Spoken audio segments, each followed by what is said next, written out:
দেবলীনা ছুড়ে দেওয়া চ্যালেঞ্জে এবার দেবলীনাকে মাত দিয়ে দিল কুসুম। হ্যাঁ বন্ধুরা, ভিডিওতে লাইক দিয়ে দিতে থাকুন। যে মুহূর্তে কিনা প্রেস মিডিয়ারা সকলে গাঙ্গুলি হাউসের ভেতরে ঢুকে পড়ে এবং ইন্দ্রাণী গাঙ্গুলি যখন তাদেরকে দেখে ক্ষুব্ধ হয়ে বলতে থাকে যে আপনাদের সাহস তো কম না, আপনারা এরকম অভদ্রের মতন বাড়ির ভিতরে ঢুকে পড়ার সাহসটা কোথা থেকে পান। বন্ধু ঠিক সেই মুহূর্তে মিডিয়া কর্মীরা যখন বলতে থাকে যে সরি ম্যাডাম, আমাদের হয়তো আপনার বাড়িতে ঢোকার আগে পারমিশন নেওয়াটা উচিত ছিল, কিন্তু তার সত্ত্বেও ম্যাডাম আমাদের যেটা কাজ আমাদেরকে অবশ্যই করতে হবে, কারণ এমনিতে অনেকক্ষণ ধরে আমরা পারমিশন চাচ্ছিলাম, কিন্তু তার সত্ত্বেও আপনাদের সিকিউরিটি গার্ড আমাদেরকে অনেকভাবে বাধা দেওয়ার চেষ্টা করছে। আমরা রীতিমতো আপনাদের দরজা ভেঙে আমরা ভেতরে ঢুকতে বাধ্য হয়েছি। অন্যদিকে এই কথা বলা মাত্রই যখন আয়ুষ বলতে থাকে যে ঠিক আছে আপনারা বলুন আপনাদের কী প্রশ্ন করার আছে, ঠিক সেই মুহূর্তেই যখন নিউজ মিডিয়ার লোকেরা আয়ুষকে প্রশ্ন করে বলতে থাকে যে আয়ুষ বাবু, আপনি আমাকে একটা কথা বলুন তো, আমাদের কাছে যতটুকু খবর হাতে এসে পৌঁছেছে তাতে করে আমরা এটাই বুঝতে পারছি যে আপনি রীতিমতো যাকে আপনার জীবনসঙ্গী করেছেন সে আর কেউ না, সে হলো গিয়ে আপনাদের বাড়িরই কাজের মেয়ে, যাকে কিনা আপনারা আবার ব্র্যান্ড অ্যাম্বাসেডারও বানিয়েছেন।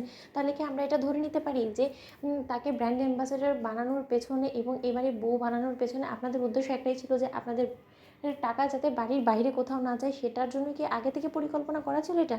নাকি আপনার সঙ্গে আগে থেকে কুসুম ম্যাডামের অবৈধ সম্পর্ক ছিল, যেটা হয়তো বা কিনা আপনারা আমাদের সকলের কাছ থেকে গোপন করে যাওয়ার চেষ্টা করেছেন বলুন তো? নয়তো বা একটা কাজের মেয়ে কী করেই বা গাঙ্গুলি গ্রুপ অফ কোম্পানিজের সিইও এবং বিজনেস টাইকুনের স্ত্রী হয়ে যেতে পারে বলুন তো? নিশ্চয়ই তার সঙ্গে আপনার আলাপ আলোচনা আগে থেকে এই বিষয়ে ছিল। ঠিক সেই মুহূর্তে যখন আয়ুষ বলতে থাকে যে সেরকম কোনো চিন্তা ভাবনাই আমাদের ছিল না, এবং আমাদের যে পরিস্থিতিতে বিয়ে হয়েছিল সেটা আপনারা জানেন না বিধেই আপনারা এরকম মিথ্যা অ্যালিগেশন টানছেন আমাদের বিরুদ্ধে। ঠিক সেই মুহূর্তে যখন নিউজ মিডিয়া কর্মীরা হঠাৎ করে বলে ওঠে যে কুসুম ম্যাডাম, আপনি আমাদেরকে একটা কথা বলুন তো, আপনি এরকম একটা স্বপ্ন কী করেই বা দেখলেন যেখানে কিনা আপনি এই বাড়িতে কাজের লোক ছিলেন এবং যেখানে কিনা আপনি এখানে গাদার খাটুনি খেটে আপনি 2 টাকা 2 পয়সা উপার্জন করতেন, সেই জায়গায় কিনা আপনি রাতারাতির মধ্যে কী করেই বা আপনার ভাগ্য বদল হয়ে গেলো বলুন তো? এর পেছনে কী রহস্য আছে, আপনি কি সেটা আমাদের একবার বলবেন? ঠিক সেই মুহূর্তে যখন কুসুম বলতে থাকে যে দোহাই আপনারা এরকম মিথ্যে কথা বলে আমাকে এরকম করে ছোটো করার চেষ্টা করবেন না। আমার বিন্দুমাত্র কোনো রকম কোনো চিন্তা ধারণাই ছিল না যে আমি হঠাৎ করে এ বাড়ির বউ হয়ে যাব।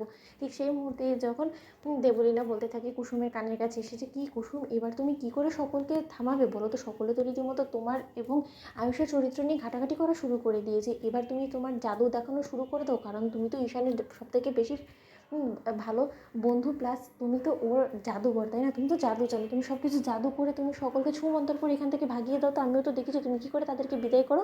অন্যদিকে যখন কুসুম বলতে থাকে যে আমি যদি ভুল না হয়ে থাকি তাহলে খুব সম্ভবত এই মিডিয়া হাউসগুলোতে ফোন করে আপনি সকলকে জানিয়ে দিয়েছেন আমাদের বিয়ে সম্পর্কে, কিন্তু দেবলীনা ম্যাডাম এইসব কিছু করে যে আপনি রীতিমতো নিজেকেই কতটা ছোট করে ফেলেছেন সেটা আপনি বুঝতে পারছেন। আপনি তো খুব করে দাবি করেন যে আপনি এবারের বউ হতে চলেছেন এবং এই বাড়ির ভালোর কথা সর্বপ্রথম আপনিই ভাবেন। তাহলে আপনি এই বাড়ির মান সম্মান এক নিমিষে ধূলিসাৎ করে দেওয়ার জন্য মিডিয়া হাউসগুলোতে খবর দেওয়ার আপনি একবারও ভাবলেন? আপনার বিবেকে বাঁধলো না তো? বন্ধু, লাইক এবং শেয়ার করে সাবস্ক্রাইব করতে ভুলো না।